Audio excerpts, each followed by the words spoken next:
Chapter 6. Psychology. The competent advertising man must understand psychology. The more he knows about it, the better. He must learn that certain effects lead to certain reactions, and use that knowledge to increase results and avoid mistakes. Human nature is perpetual. In most respects, it is the same today as in the time of Caesar. So the principles of psychology are fixed and enduring. You will never need to unlearn what you learn about them. We learn, for instance, that curiosity is one of the strongest of human incentives. We employ it whenever we can. Puffed wheat and puffed rice were made successful largely through curiosity. Grains puffed to 8 times normal size. Foods shot from guns. 125 million steam explosions caused in every kernel. These foods were failures before that factor was discovered. We learn that cheapness is not a strong appeal. Americans are extravagant. They want bargains, but not cheapness. They want to feel that they can afford to eat and have and wear the best.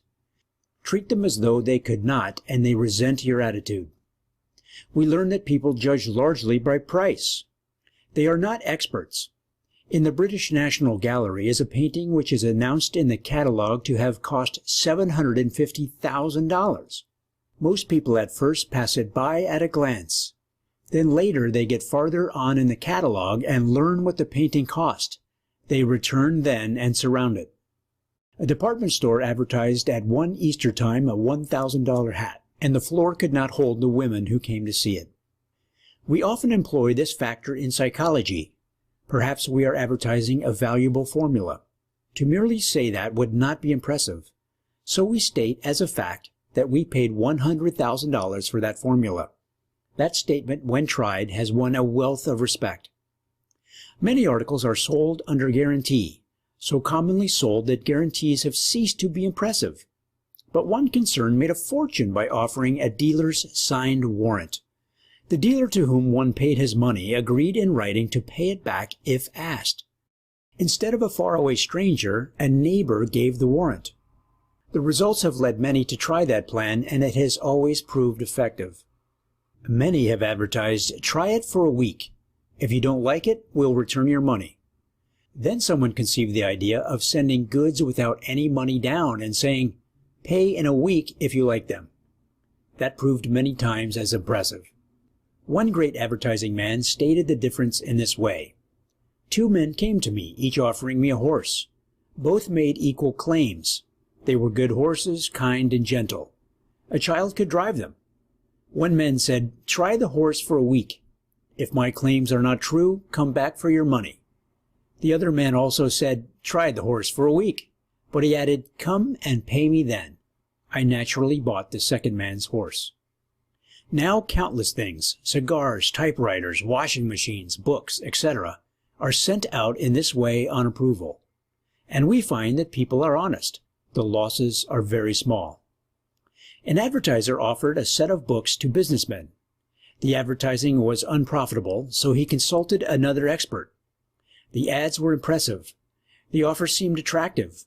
"But," said the second man, "let us add one little touch which I have found effective. Let us offer to put the buyer's name in gilt lettering on each book." That was done, and with scarcely another change in the ads, they sold some hundreds of thousands of books. Through some peculiar kink in human psychology, that name in gilt gave much added value to the books. Many send out small gifts, like memorandum books, to customers and prospects. They get very small results. One man sent out a letter to the effect that he had a leather-covered book with the man's name on it. It was waiting for him and would be sent on request. The form of request was enclosed, and it also asked for certain information. That information indicated lines on which the man might be sold. Nearly all men, it was found, filled out that request and supplied the information. When a man knows something belongs to him, something with his name on, he will make the effort to get it, even though the thing is a trifle. In the same way, it is found that an offer limited to a certain class of people is far more effective than a general offer. For instance, an offer limited to veterans of the war, or to members of a lodge or sect, or to executives. Those who are entitled to any seeming advantage will go a long way not to lose that advantage. An advertiser suffered much from substitution. He said, "Look out for substitutes. Be sure you get this brand," etc., with no effect. Those were selfish appeals. Then he said, "Try our rivals too." Said it in his headlines. He invited comparisons and showed that he did not fear them. That corrected the situation. Buyers were careful to get the brand so conspicuously superior that its maker could court a trial of the rest. Two advertisers offered food products nearly identical. Both offered a full-size package as an introduction, but one gave his package free. The other bought the package. A coupon was good at any store for a package for which the maker paid retail price. The first advertiser failed, and the second succeeded. The first even lost a large part of the trade he had. He cheapened his product by giving a 15-cent package away. It is hard to pay for an article which has once been free. It is like paying railroad fare after traveling on a pass. The other gained added respect for his article by paying retail price to let the user try it. An article good enough for the maker to buy is good enough for the user to buy. It is vastly different to pay 15 cents to let you try an article than to simply say it's free. So with sampling. Hand an unwanted product to a housewife and she pays it slight respect. She is in no mood to see its virtues. But get her to ask for a sample after reading your story and she is in a very different position. She knows your claims. She is interested in them, else she would not act. And she expects to find the qualities you told. There is a great deal in mental impression.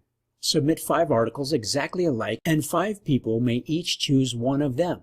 But point out in one some qualities to notice and everyone will find them. The 5 people then will all choose the same article.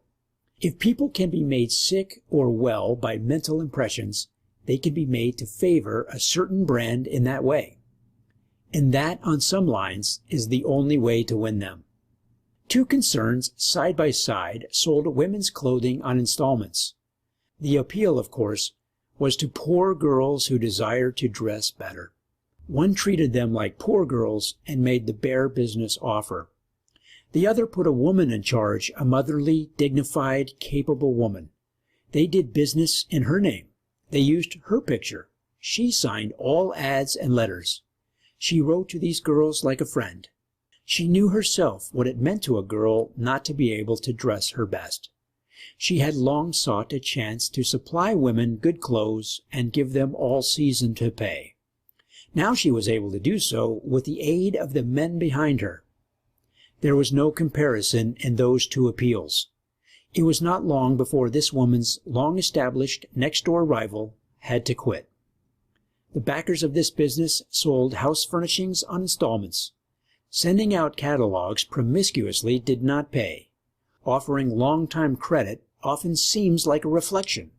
But when a married woman bought garments from Mrs. Blank and paid as agreed, they wrote to her something like this: "Mrs. Blank, whom we know, tells us that you are one of her good customers.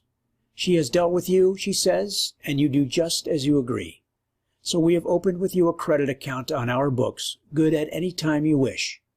When you want anything in furnishings, just order it, pay nothing in advance. We are very glad to send it without any investigation to a person recommended as you are." That was flattering. Naturally, those people, when they wanted some furniture, would order from that house.